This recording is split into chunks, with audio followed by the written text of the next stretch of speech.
Hi everyone, welcome to Hide the Cookie Jar. My name is Amanda. Today we're talking about 12 simple things you can do that will make this Christmas even more magical, but they won't break the bank. One of the first things you can do is to have a little bit of a mind shift. You have to remember, Christmas is not about presents, it's not about all the production and the parade and making your house look incredible and doing all the things that cost tons of money, and it's not about that. It's about spending time with your friends and family. It's enjoying company. It's having food. And if you're like us, it's about celebrating your faith. So it's not about presents and it's not about being perfect. And as soon as you kind of accept that and give yourself that mindset shift, you'll find this Christmas will be a lot better on yourself and your budget. The second thing you can do is make a budget. This is crucial. You need to know what you're willing to spend and what you can actually afford to spend. And by making a budget, you also are making a plan. I like to make detailed lists about what my kids want, but also what they need and their sizes, what size of shoes they are, what size of clothes they are. This makes it easier when I'm shopping, but it also makes it great for when other people ask me what to get them. When their grandparents are asking, what do they need? What should we get them? I was like, oh, well, they're size 4 pajamas. We really need some of those. And it makes everything just a little bit easier. But you also know when you're out shopping, you know exactly what you're looking for and you're not getting distracted.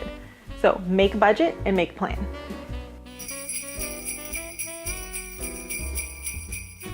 Number 3, start early. Let me tell you, there are some amazing sales that come up and they're well before the Christmas season.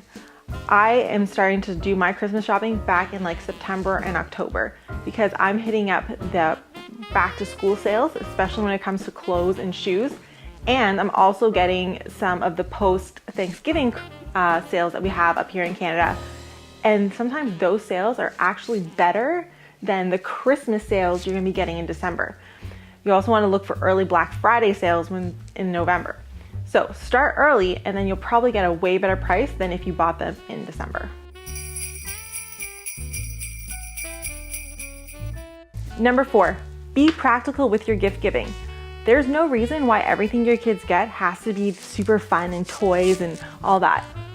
I would say 85% of what our kids get are practical things. They get clothes, they get shoes, they get lunch containers and toiletries. They get their favorite snacks, the snacks that I would be buying anyway. Like Alexi gets cashews, Zoe gets fruit pouches. These are things that they love, but because Santa brought them, it's so much more exciting. So they're things you'd already be buying, they're already in your grocery budget.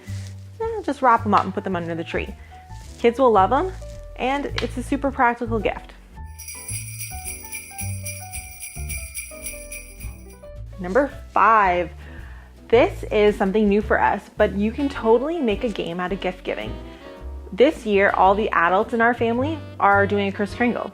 And this makes it so much easier because instead of having to buy gifts for like 8 or 9 people, we're only buying 4 gifts between my husband and I. That's a significant decrease in our budget. But it also makes it a lot more fun. So we are doing a Kris Kringle. It's important when you do a Kris Kringle with people that you set a budget, a price limit. And some of the other rules we have, like we obviously can't pick spouses, but we also like to say no gift cards because it's so much more fun to open something, but no gift cards. The only exception to that is if it's a gift certificate to go and do something. That's the only exception we have to that rule, and it has to be like a specific thing. You can't just give a gift card to the favorite store because that's a little bit like cheating when it comes to Kris Kringle. So make a game out of it, and you never know, it's better on your budget and it's actually a lot more fun.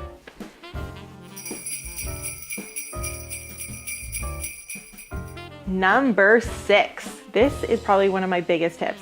Use your tribe.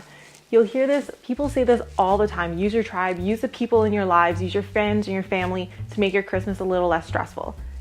This is the perfect time. Use them. When it comes to Christmas dinners, so many people, and especially moms, let's be real, get super stressed about having a super clean house and having to cook this huge meal. Especially like when we have Christmas dinner, a full Christmas dinner can easily be over 15 or 16 people. That's a lot for 1 or 2 people to do. So spread it out. Have a potluck. You know, the host, like say we're having it at our house, I'll cook a turkey, but everyone else can bring a side or a dessert. And all of a sudden, that's like a fraction of what I actually had to do. So, you know, use your tribe. Do a cookie exchange. It's so much easier to make like a quadruple batch of something and just make, you know, tons of it than making like 5 or 6 different recipes. So just make a big batch and have a cookie exchange. You'll end up with so many different types of cookies, but really you only had to make one kind, and it's probably the kind you like the best and the kind that you find the easiest to make. And everyone's different. So use your tribe and you'll see a lot less stress, and it's so much better on your budget.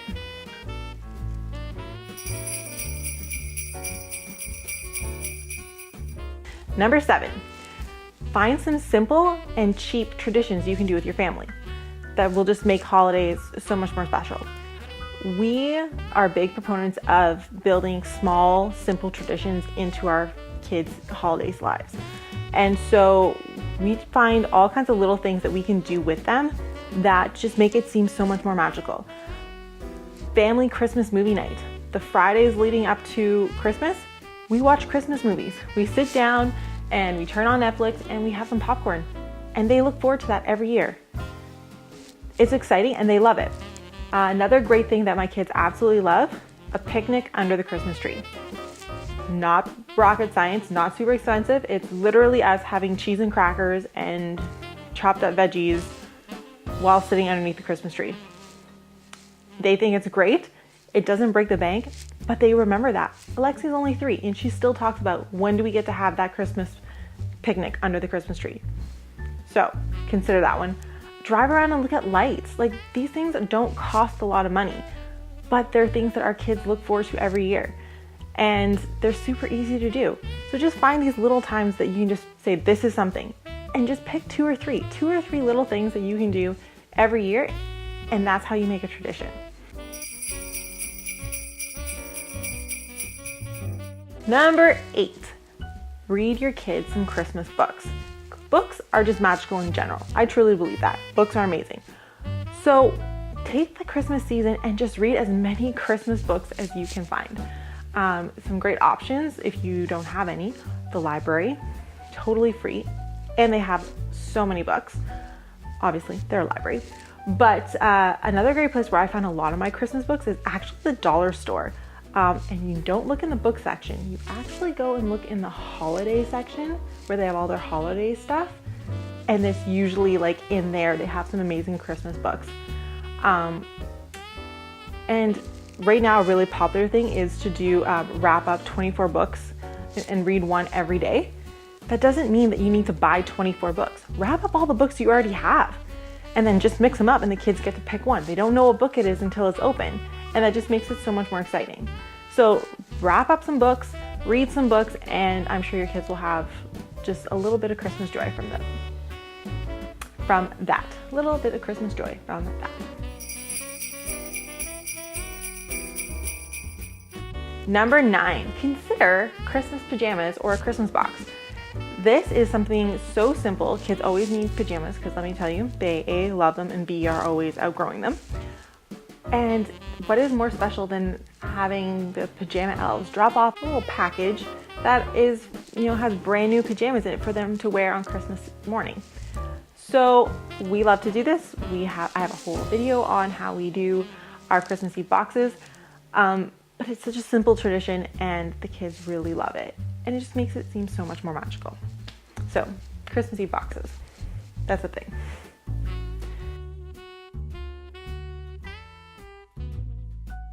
Look for cheaper options. This is probably one of my favorite tips. There are so many things around Christmas that just cost money and there's nothing you can really do about that.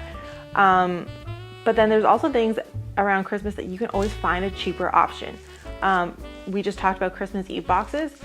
I am actually a big fan of looking for winter themed pajamas or other characters because those tend to be on sale right now, Christmas season, while all the Christmas print pajamas are all full price.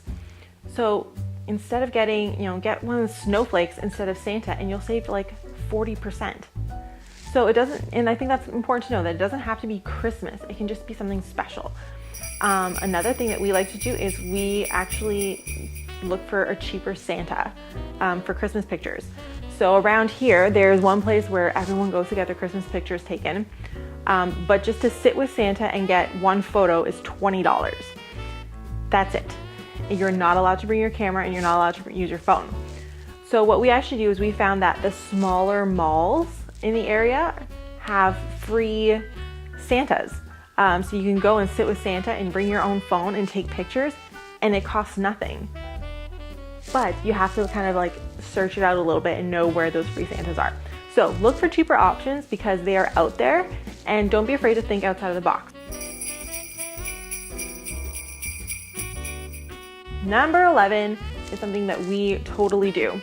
You need to slow down Christmas morning. It doesn't matter how many presents your kids get and how many you can afford to give them. If they rush through and open everything in 10 minutes, Christmas is done in 10 minutes. Christmas morning is over. So slow things down. Slowing it down will actually draw it out and make it seem so much bigger, even if there's only 2 or 3 things under the tree. That's fine. It's not about what's under the tree. It's about having that whole experience, right? So slow it down. We get up, we get mom and dad get their coffee, we come downstairs, the kids open their stockings, and we do it one at a time. So Lexi gets to open one, then Zoe, then mom, then dad, and we start again. That makes opening stockings like a 30 to 40 minute thing. Then we stop. We go. We have a little light breakfast. We have cinnamon rolls, or we'll have toast, and we'll have like a small little breakfast. Take a little break. And then that's when we start presents. And again, one at a time. So that you're drawing it out and it seems like such a much longer process, but then everyone gets to enjoy it more. And it's not about the presents, it's about sitting there with family and going through the opening and watching everyone be excited about what they're getting. So slow down Christmas morning. That's one of my biggest tips. My last tip, number 12, wrap everything. Whether it's going in your stockings, whether it's going under the tree, wrap everything. My husband grew up where they didn't wrap stockings, and actually my mom did too. They didn't wrap stockings. But wrapping stockings, wrapping even the little things, just makes everything take longer, which slows things down. And again, so this is kind of goes into the last tip. You want to slow things down. So open up packages. You know, if it's a 3-pack of lip balm, open up that 3-pack and wrap each one. Just wrap everything and it makes things more exciting. It's a bigger surprise and it slows things down, which is just helps make Christmas morning so much longer and more enjoyable.